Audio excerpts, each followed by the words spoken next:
Okay dear students, कल हमने exe line का टॉपिक किया था। इलेक्ट्रिक डाइपोल की एक्जी लाइन पे कल हमने इलेक्ट्रिक फील्ड इंटेंसिटी निकाली थी। तो आज हम जो उसका जो सेकंड पार्ट है, जो उसका सेकंड टॉपिक इलेक्ट्रिक डाइपोल का, आज हम वो करेंगे।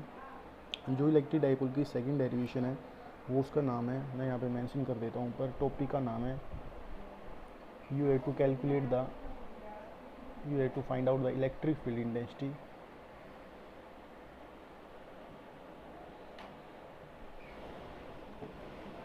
ऑन द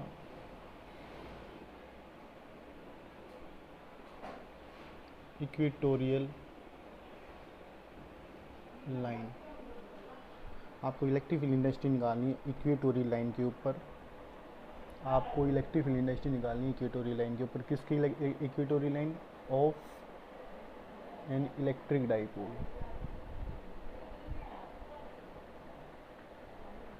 इलेक्ट्रिक डाइपोल की एक्जी लाइन के ऊपर आपको इक्वेटोरियल लाइन के ऊपर आपको फाइंड आउट करना है इलेक्ट्रिक फील्ड इंटेंसिटी। आपको इक्वेटोरियल लाइन के ऊपर इलेक्ट्रिक फील्ड फाइंड आउट करनी है प्योर। इक्वेटोरियल लाइन मैंने आपको बता दी थी कौन सी थी। जो इक्वेटोरियल लाइन थी वो थी आपकी परपेंडिकुलर लाइन, जो इलेक्ट्रिक डाइपोल बिल्कुल परपेंडिकुलर बनी थी।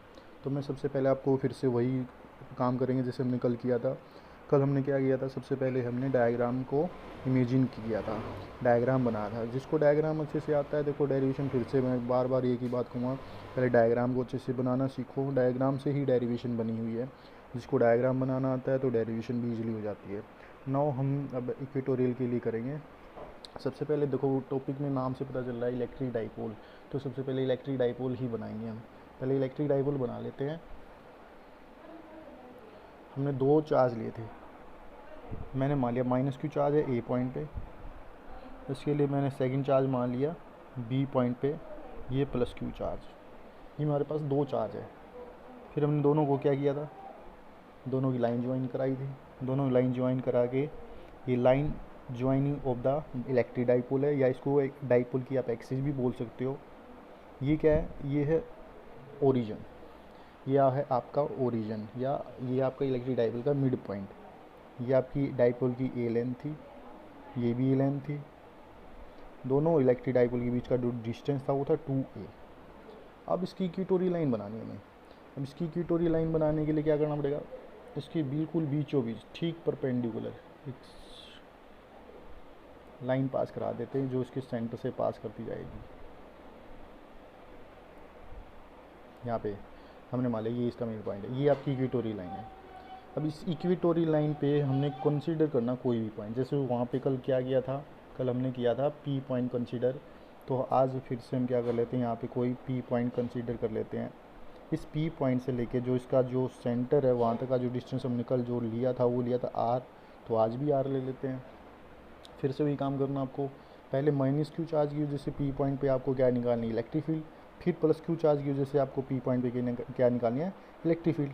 तो फिर हम बाद में क्या करेंगे, सबका ओवरऑल टोटल इलेक्ट्रिक फील्ड निकाल लेंगे। तो सबसे पहले क्या करोगे, माइनस क्यू चार्ज। देखो यहाँ पे माइनस क्यू चार्ज है, मैंने आपको पहले बता दिया। तो माइनस क्यू चार्ज की वजह से जो इलेक्ट्रिक फील्ड बनती है वो बनती है अंदर की तरफ। तो पहले तो आप क्या करोगे, आपको इलेक्ट्रिक फील्ड बनानी पड़ेगी पी पॉइंट पे। तो इस पे जो पी पॉइंट पे जो इलेक्ट्रिक फील्ड बनेगी माइनस क्यू चार्ज की वजह से, वो किधर बनेगी, अंदर की तरफ। तो आपको एरो अंदर की तरफ करनी है। फिर से इधर प्लस क्यू चार्ज की वजह से करना है। प्लस क्यू चार्ज की वजह से जो इलेक्ट्रिक फील्ड बनती है वो किधर बनती है, बाहर की तरफ। तो आपको फिर से क्या करना पड़ेगा, एरो लगानी पड़ेगी इसमें बाहर की तरफ। जो अंदर की तरफ बनी माइनस क्यू चार्ज की वजह से वो मैंने मान ली E1 बनी है, और जो बाहर की तरफ बनी हुई है वो मैंने मान ली E2 बनी है।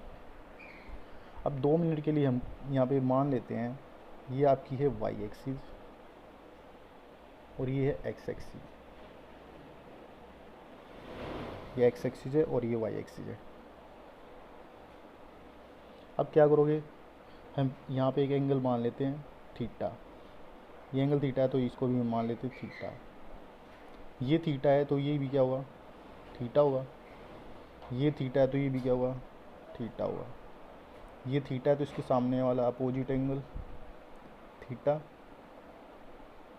और इसके सामने वाला भी अपोजिट एंगल, वो भी क्या होगा, थीटा। ये तो हमने एंगल बना लिए बच्चों। अब आपको करना क्या है, अब देखो ध्यान से देखना।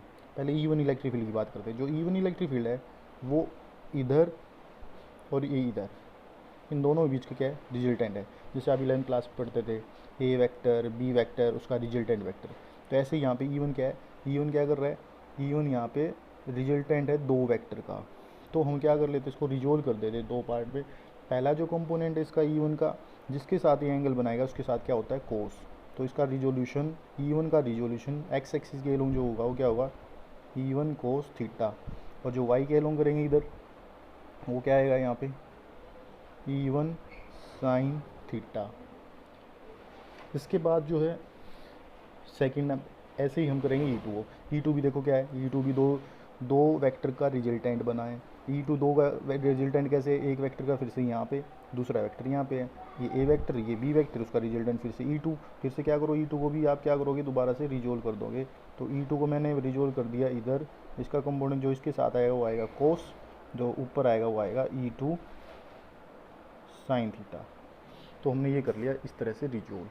अगर आपको ये डायग्राम समझ में आया है तो बच्चों इसकी डेरिवेशन बहुत ही सिंपल है, डेरिवेशन इतनी मुश्किल नहीं है।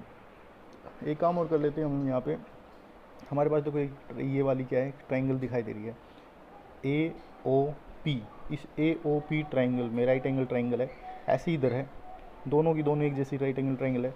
तो दोनों की जो ये वाली साइड होगी, थर्ड साइड हमारे पास नहीं है तो ये भी निकाल लेते पाइथागोरस थ्योरम से। पाइथागोरस थ्योरम से जो थर्ड साइड निकलेगी क्या निकलेगी, ए स्क्वायर प्लस ये वाली हाइट कितनी थी आर, तो ये आ जाएगी ए स्क्वायर प्लस आर स्क्वायर। ऐसे ही दूसरे वाली, इधर वाली भी अगर लोगे तो ये भी क्या आएगी, under root of a square plus r square. ये तो आपका डायग्राम बच्चों। अब इस डायग्राम की हेल्प से हम करेंगे इसकी डेरिवेशन। सबसे पहले करते हैं इसकी डेरिवेशन। अब सबसे पहले काम को क्या करना है, आपको वही करना है। पहले क्या निकालेंगे, इलेक्ट्रिक फील्ड निकालनी है E1, जो E1 इलेक्ट्रिक फील्ड है, E1 electric field intensity due to minus q charge.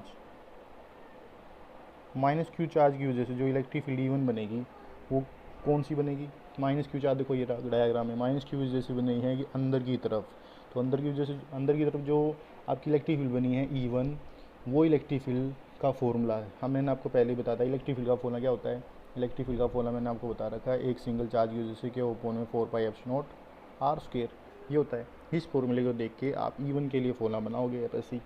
तो सबसे पहले क्या लिखोगे E1 के लिए, E1 इक्वल टू, ये मैंने मॉडल्स इसीलिए लगा रखा बच्चों क्योंकि यहाँ पे हमारे पास एक माइनस क्यू चार्ज है, एक प्लस क्यू चार्ज है। तो माइनस क्यू चार्ज को प्लस दिखाने के लिए मैंने क्या कर दिया, यहाँ मॉडल्स लगा दिया।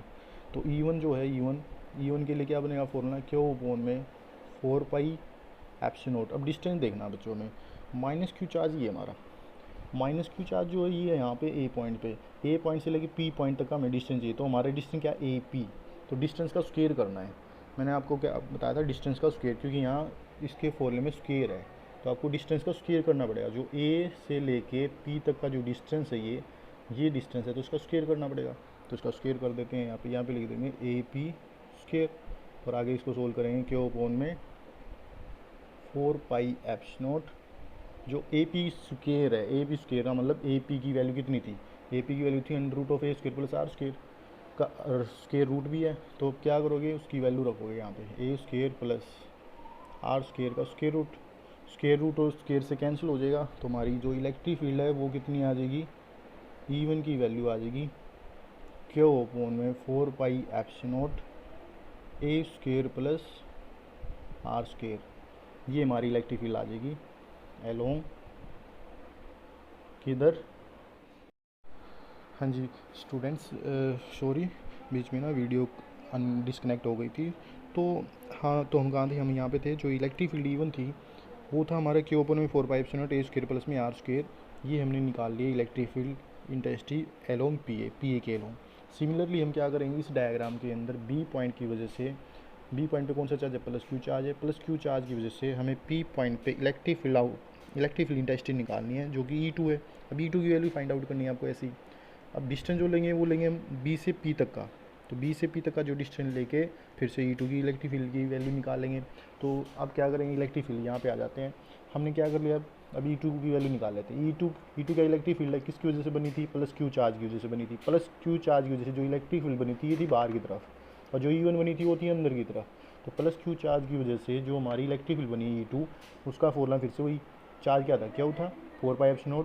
डिस्टेंस क्या लेंगे अब की बार, bp²। क्यों लेंगे bp², क्योंकि यहाँ पे हमारा जो डिस्टेंस है बी पॉइंट पे जो चार्ज है वो प्लस क्यू है, और जो पी पॉइंट पे है, ये पी पॉइंट क्या है, यहाँ तक का जो डिस्टेंस बन जाएगा वो क्या बन जाएगा, बी से पी तक का।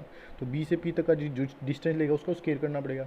जहाँ जो भी चार्ज लेते हैं और जिस पॉइंट पे हमने इलेक्ट्रिक फील्ड निकाली, हम उनके बीच का डिस्टेंस लेते हैं। तो बी से पी तक का डिस्टेंस चाहिए अब हमें, बी पी स्क्वेयर हो जाएगा। तो यहाँ से बी से पी तक का स्क्वेयर हो जाएगा यहाँ पे, जैसे वहाँ पे किया था सेम। बी पी स्क्वेयर फिर से देखो, बी पी स्क्वेयर की वैल्यू फिर से वही आएगी, a square plus r square. क्यों, देखो डायग्राम में दोबारा से, जब हमारे पास ए पी की वैल्यू थी पाइथागोरस थ्योरम से हमने थर्ड साइड निकाली थी under root a square plus r square. ऐसी पाइथागोरस थ्योरम से हम ये वाली साइड भी निकाल लेंगे थर्ड साइड, तो ये भी क्या आएगी, a square plus r square आएगी। तो जब हम इस क्वांटिटी का स्क्वेयर करेंगे तो स्क्वेयर रूट कैंसिल हो जाएगा, स्क्वेयर रूट कैंसिल हो गया, हमारी वैल्यू ये आ जाएगी। ये जो वैल्यू आएगी अलोंग बी पी आएगी, बी पी कैसे, बी से पी की तरफ इलेक्ट्रिक फील्ड है इसलिए बी पी। जो पिछले वाले केस में थी वो थी पी से ए की तरफ, तो इसलिए मैंने P A along P A के एलोंग ये वैल्यू आई थी। लेकिन इस वाले केस में क्या है, बी से पी तक के एलोंग, बी से पी तक की एलोंग की इलेक्ट्रिक फील्ड आएगी। अब दोनों इक्वेशन को ज़रा गौर से देखिएगा।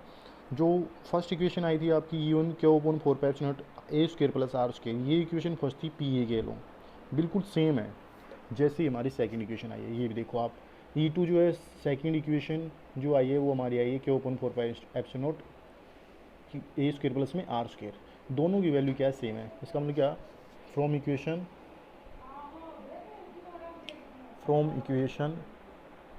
1 एंड 2 दोनों इक्वेशन से क्या पता चला, जो E1 इलेक्ट्रिक फील्ड आई हमारी वो E2 इलेक्ट्रिक फील्ड के बिल्कुल इक्वल आई है। दोनों की वैल्यू इक्वल तो आ गई। अब हमें क्या करना है, फिर से दोबारा से डायग्राम में चलते हैं। डायग्राम में देखो हमने क्या किया था, हमने E1 इलेक्ट्रिक फील्ड को रिजोल्व किया था दो पार्ट में, क्योंकि E1 क्या था, E1 दो वेक्टर का रिजोल्व, जो E1 इलेक्ट्रिक फील्ड थी वो आपकी दो वेक्टर का क्या था, रिजल्टेंट था। तो इसलिए हमने क्या कर दिया, E1 को दो कंपोनेंट में रिजोल्व कर दिया। E1 का जो कंपोनेंट जिसके साथ वो एंगल बनाता है उसके साथ क्या आएगा, कोस, और जिसके साथ नहीं बनाता उसके साथ हमने क्या किया था, साइन आएगा। ऐसे ही दूसरी जो है हमारी इलेक्ट्रिक फील्ड है E2, वो भी क्या है, दो वेक्टर का रिजल्टेंट है, इसलिए हमने इसको भी क्या कर दिया, दो पार्ट में रिजोल्व कर दिया। जो फर्स्ट पार्ट है वो है E2 कोस थीटा, जो सेकंड पार्ट है इसका E2 साइन थीटा है। अब बात करते हैं यहाँ पे कौन सी लेंगे, कौन सी इलेक्ट्रिक फील्ड लेंगे या कौन सी इलेक्ट्रिक फील्ड नहीं लेंगे। देखो ध्यान से डायग्राम में, जो ये वाली है साइन वाली जो इलेक्ट्रिक फील्ड है, एक है E2 साइन थीटा, नीचे E1 साइन थीटा। तो E2 साइन थीटा और E1 जो साइन थीटा है, दोनों की दोनों जो है फोर्सेज या इलेक्ट्रिक फील्ड, वो दोनों क्या एक दूसरे के बिल्कुल अपोजिट है, इसलिए हम इनको तो क्या कर देंगे यहाँ पे कैंसिल। जब दो इलेक्ट्रिक फील्ड या जो दो फोर्स एक दूसरे के ऐसे अपोजिट हो जाती है तो हम उनको क्या कर देते हैं, कैंसिल आउट कर देते हैं। बच्ची कौन सी है, कोस वाली क्या हो रही है, वो एक ही डायरेक्शन में क्या है, दोनों की दोनों एक ही डायरेक्शन में लाई कर रही है। तो हम क्या करेंगे, तो हमें टोटल नेट इलेक्ट्रिक फील्ड चाहिए, तो हम क्या करेंगे, ये दोनों जब एक ही डायरेक्शन में तो इनको हम क्या कर देंगे, ऐड कर देंगे। तो टोटल हमारी जो इलेक्ट्रिक फील्ड बनेगी वो इनकी कम्बिनेशन से बनेगी। ये तो अपोजिट हो जाती है, ये अपोजिट होने की वजह से इनको हम क्या कर देंगे, कैंसिल कर देंगे। तो आप यहाँ पे लिखोगे क्या, the E1 sine theta and E2 sine theta are equal and opposite,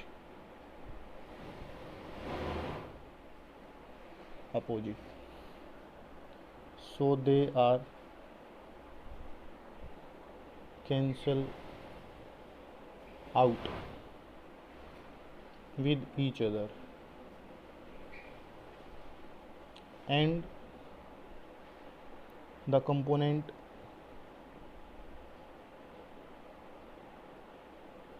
E1 cos theta and E2 cos theta lies along the same direction, so the net electric field is, इसलिए तो हमारी जो नेट इलेक्ट्रिक फील्ड बनेगी वो क्या बनेगी, net electric field, total electric field E equal to, दोनों add कर देंगे, E1 कोस थीटा प्लस में E2 कोस थीटा, ये हमारी नेट इलेक्ट्रिक फील्ड बन जाएगी। अब यहाँ पे E1 और E2 दो कंपोनेंट है। अब ऊपर क्या था हमारा, E1 जो है वो E2 के इक्वल है, या तो E2 की वैल्यू E1 पुट कर लो या E1 की वैल्यू E2 पुट कर लो। इस इक्वेशन के अंदर या तो E1 की वैल्यू E2 पुट कर लो या E2 की वैल्यू E1 पुट कर लो, क्योंकि हमारी दोनों इलेक्ट्रिक फील्ड क्या है, एक जैसी है, इसलिए हम दोनों की वैल्यू पुट कर लेंगे। उसके बाद हाँ जी, चलो नेक्स्ट पॉइंट पे आते हैं। हमारी देखो इक्वेशन क्या आई थी, अभी हमारी इक्वेशन आई थी, टोटल इलेक्ट्रिक फील्ड जो आई थी हमारी क्या आई थी, E1 कोस थीटा प्लस में E2 कोस थीटा। अब हमें क्या करना है, हमारी या तो E2 की वैल्यू E1 पुट करो, यहाँ पे E1 की वैल्यू E2 पुट कर लो, क्योंकि हमारे पास यहाँ पे साइड में लिख देना, साइड में लिखोगे आप बिकॉज E2 की वैल्यू जो है वो E1 के इक्वल आई थी। तो आप यहाँ पे चेंज कर सकते हो, जो E हो जाएगा हमारा E1 कोस थीटा प्लस में E1 कोस थीटा, तो टोटल इलेक्ट्रिक फील्ड क्या बनेगा, 2E1 कोस थीटा। अब यहाँ आके आपको क्या करना पड़ेगा, आपको कोस थीटा की वैल्यू फाइंड आउट करनी पड़ेगी। पीछे आपको डायग्राम याद रखना पड़ेगा बच्चों, यहाँ पे कोस थीटा की वैल्यू निकालने के लिए। तो जो हमारा कोस थीटा की वैल्यू है वो आएगी, क्योंकि कोई भी आप एक राइट एंगल ट्रायंगल ले सकते हो। मैं राइट एंगल ट्रायंगल ले लेता हूँ APO, आप डायग्राम को पिछले वाली वीडियो में देख सकते हो। ट्रायंगल APO के अंदर राइट एंगल ट्रायंगल थी आपकी, राइट एंगल ट्रायंगल के अंदर जो ट्रायंगल APO है उसमें कोस थीटा आपको फाइंड आउट करना है। कोस थीटा क्या होता है, बेस अपॉन में हाइपोटेनस। बेस कितना था, कोस थीटा निकालेंगे, बेस उसमें क्या था A, और h कितना था, under root of A square plus R square. ये आपकी कोस थीटा की वैल्यू हो जाएगी। कोस थीटा देखो क्या होगा, B बाई एच होता है, B बाई एच होगा तो कोस थीटा क्या हो जाएगा, A अपॉन में under root of A square plus में R स्क्वायर। ये कोस थीटा की वैल्यू आ जाएगी। और E1 की वैल्यू हमारे पास थी, E1 की वैल्यू क्या आई थी, और जो हमारे पास E1 की वैल्यू क्या आई थी, Q अपॉन में 4 pi epsilon A square plus R square. ये हमारे पास E1 की वैल्यू आई थी। इन दोनों वैल्यूज को क्या करेंगे हम, दोनों वैल्यूज को हम पुट कर देंगे ऊपर यहाँ पे इसमें। तो ऊपर जो इक्वेशन आई थी हमारी, ये यहाँ पे कोस थीटा की वैल्यू और E1 की वैल्यू, यहाँ पे दोनों वैल्यू आपको पुट करनी पड़ेगी। जो E1 की वैल्यू आई ये वाली यहाँ पे पुट कर दो, जो आपकी कोस थीटा की वैल्यू है वो भी यहाँ पे पुट कर दो, तो हमारी नेट इलेक्ट्रिक फील्ड इंटेंसिटी आ जाएगी E। तो आप पुट करेंगे यहाँ पे जो इलेक्ट्रिक फील्ड है E टोटल, वो क्या हो जाएगी हमारी 2 इंटू में E1 की वैल्यू क्या है, Q अपॉन में 4 pi epsilon A square plus R square multiply by cos theta. Cos theta की वैल्यू क्या आई थी, A अपॉन में under root of A square plus R square. जिसका भी अंडर रूट आ जाता है उसकी वैल्यू होती है हाफ। हाफ वैल्यू ये देखो, बेस सेम है, यहाँ भी A square plus R square है, यहाँ पे भी A square plus R square है। यहाँ पे पावर कितनी है 1, और ये हाफ ही है, हाफ प्लस में 1, ये कितनी बन जाएगी अब आपकी, ऊपर लिखेंगे 2 इंटू में Q इंटू में A अपॉन में 4 pi epsilon A square plus R square की पावर 3/2। 3/2 कैसे हो जाएगी बच्चों, देखो जो ये वाली टर्म है, जो ये वाली क्वांटिटी है, इसकी जो पावर है ये हाफ है और यहाँ पे 1 है, तो 1 प्लस 1/2 कितना बन जाएगा 3/2। तो पावर कितनी हो जाएगी हमारी टोटल 3/2। अब यहाँ पे एक टर्म फिर से वही आ गई, कल मैंने आपको बताया था इलेक्ट्रिक डाइपोल। इलेक्ट्रिक डाइपोल की डेफिनेशन क्या थी, चार्ज इंटू उनके बीच का डिस्टेंस, चार्ज क्या क्यों, और उनके बीच का डिस्टेंस कितना है 2a, क्यों इंटू 2a, फिर से क्या बन जाएगा, फॉर्मूला बन जाएगा आपका P अपॉन में, फॉर्मूला बनेगा P अपॉन में 4 pi epsilon A square plus R square की पावर 3/2। तो हमारी जो नेट इलेक्ट्रिक फील्ड आ जाएगी, अब जो नेट इलेक्ट्रिक फील्ड आएगी E equal to P upon में 4 pi epsilon A square plus R square की पावर 3/2। ये हमारी नेट इलेक्ट्रिक फील्ड आ जाएगी इस टॉपिक में। अब वही केस लेंगे जैसे हमने पिछले वाले में लिया था। जो एक्सियल लाइन वाले में क्या केस कंसीडर किया था हमने, वहाँ पे कंसीडर किया था अगर डाइपोल की लेंथ छोटी हो जाए, तो यहाँ पे भी वही केस लेके चलते हैं। इफ़ डाइपोल इज शॉर्ट, अगर आपका डाइपोल शॉर्ट हो जाए, डाइपोल शॉर्ट हो जाएगा तो इसका मतलब क्या हुआ, जो आपका ए है, डाइपोल की लेंथ तो ए थी, डाइपोल की लेंथ बहुत बहुत बहुत ज़्यादा छोटी हो जाएगी आर से। अगर हम इसका स्क्वायर करेंगे तो वो उससे भी बहुत बहुत बहुत बहुत ज़्यादा छोटा हो जाएगा आर स्क्वायर से।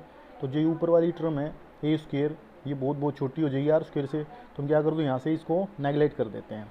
यहाँ से नेगलेक्ट कर देंगे तो इलेक्ट्रिक फील्ड जो हमारी बनेगी अब टोटल इलेक्ट्रिक फील्ड वो क्या आएगी, पी अपॉन में 4πε0 क्या हो जाएगी, आर स्क्वायर की पावर 3/2। 2 की पावर 2 यहाँ से 2 से कैंसिल हो जाएगी। अब क्या बचेगा इलेक्ट्रिक फील्ड की वैल्यू, पी अपॉन में 4πε0 आर क्यूब। ये हमारी इलेक्ट्रिक फील्ड आ जाएगी ऑन इक्वेटोरियल लाइन के ऊपर। तो यहाँ पे क्या हुआ, इलेक्ट्रिक फील्ड जो होगी वो इनवर्सली प्रोपोर्शनल फिर से आ जाएगी आर क्यूब के। हमारा जो कल वाला केस आया था एक जी लाइन का, उसमें भी इलेक्ट्रिक फील्ड जो थी वो आर क्यूब के इनवर्सली प्रोपोर्शनल आई थी। और आज वाले केस में भी इलेक्ट्रिक फील्ड क्या आई है, inversely proportional I R cube के। देखो इलेक्ट्रिक फील्ड तो आर क्यूब के इनवर्सली प्रोपोर्शनल आएगी, लेकिन दोनों में फ़र्क क्या है। कल वाले केस में जो इलेक्ट्रिक फील्ड आई थी, कल वाला केस जो आया था हमारा, मैं यहाँ लिख देता हूँ, जो इलेक्ट्रिक फील्ड आई थी कल एक्जी लाइन के ऊपर, जो एक्जी लाइन के ऊपर इलेक्ट्रिक फील्ड की वैल्यू आई थी वो आई थी हमारी 2p अपॉन में 4πε0 आर क्यूब। तो दोनों में मैंने कल भी बता दिया था कि जब हम इक्वेटोरियल लाइन का डेरिवेशन करेंगे तो इक्वेटोरियल लाइन की डेरिवेशन में और एक्जी लाइन की डेरिवेशन में क्या फ़र्क होगा रिजल्टेंट में। यहाँ पे एक्जी लाइन में 2 आएगा जो, और इक्वेटोरियल में यहाँ पे 2 नहीं है। तो बस इतना फ़र्क है, बाकी सारा का सारा मैटर सेम है। अब एक काम और करना बाकी रहता है बच्चों, बस यहाँ पे आपको क्या करना है, अब आपको इन दोनों की ना रेशियो निकालनी है। जो इक्वेटोरियल लाइन की वैल्यू आई, ये इक्वेटोरियल है, ये इक्वेटोरियल वैल्यू की इलेक्ट्रिक फील्ड की वैल्यू आई है। आपको क्या करना पड़ेगा, दोनों डिवाइड कर देते हैं। दोनों रेशियो भी पूछ ली जाती है कई बार पेपर में एग्जाम में, ई एक्जियल अपॉन में ई इक्वेटोरियल, दोनों को डिवाइड कर देते हैं। जब मैं ई एक्जियल को ई इक्वेटोरियल से डिवाइड करूँगा तो ऊपर 2 बचेगा, नीचे 1 बचेगा, सब कुछ कैंसिल हो जाएगा। तो एक्जी लाइन की जो वैल्यू आएगी 2:1 आएगी, या आप electric field on exe line कह सकते हो कितनी आएगी, 2 गुना ज़्यादा आएगी electric field on equatorial line पे। या आप ऐसे भी कह सकते हो इलेक्ट्रिक फील्ड जो इक्वेटोरियल लाइन पे आएगी वो 1/2 टाइम्स कम होगी ऑन एक्जी लाइन पे। ठीक है, इसका मतलब समझे बच्चे। देखो क्या कहा मैंने यहाँ पे, जो इसको मैं जो दोनों की अगर आपको रेशियो निकालनी है, एक्जी लाइन और इक्वेटोरियल की रेशियो निकाली, तो देखो दोनों डिवाइड हो जाएंगे। कैसे डिवाइड हो जाएंगे, जब आप इस क्वांटिटी को इस क्वांटिटी से डिवाइड करो, पी से पी कैंसिल हो जाएगा, 4πε0 आर क्यूब से 4πε0 आर क्यूब कैंसिल हो जाएगा, तो बचेगा 2:1। अब इक्वेटोरियल लाइन वाली वैल्यू को हम वहाँ पे ले जाते, क्रॉस मल्टीप्लाई कर लेते हैं। तो जो एक्जी लाइन के ऊपर इलेक्ट्रिक फील्ड होगी हमेशा याद रखना वो इक्वेटोरियल लाइन की इलेक्ट्रिक फील्ड इंटेंसिटी से 2 गुना ज़्यादा होगी, या इक्वेटोरियल लाइन के ऊपर जो इलेक्ट्रिक फील्ड इंटेंसिटी निकलेगी बनेगी वो एक्जी लाइन की इलेक्ट्रिक फील्ड इंटेंसिटी का हाफ होगी। तो ये हमारे दोनों टॉपिक थे जो कि बहुत इंपॉर्टेंट है आपके एग्ज़ाम से रिलेटेड। तो प्लीज़ आप ध्यान से देखें इसको, दोबारा से इस वीडियो को दोबारा से देखें। जितनी बार आप कोशिश कर सकते हो इसको उतनी बार कोशिश करके देख सकते हो दोबारा से। ये वीडियो आपकी बहुत ही इंपॉर्टेंट है। मैंने एक्जी लाइन की डेफिनेशन और एक्जी लाइन के बारे में कल बता दिया था, इक्वेटोरियल के बारे में मैंने आज बता दिया, इक्वेटोरियल की डेरिवेशन भी मैंने आपको बता दी है। तो आप कोशिश करना इसको 1-2 बार अच्छे से देखने की।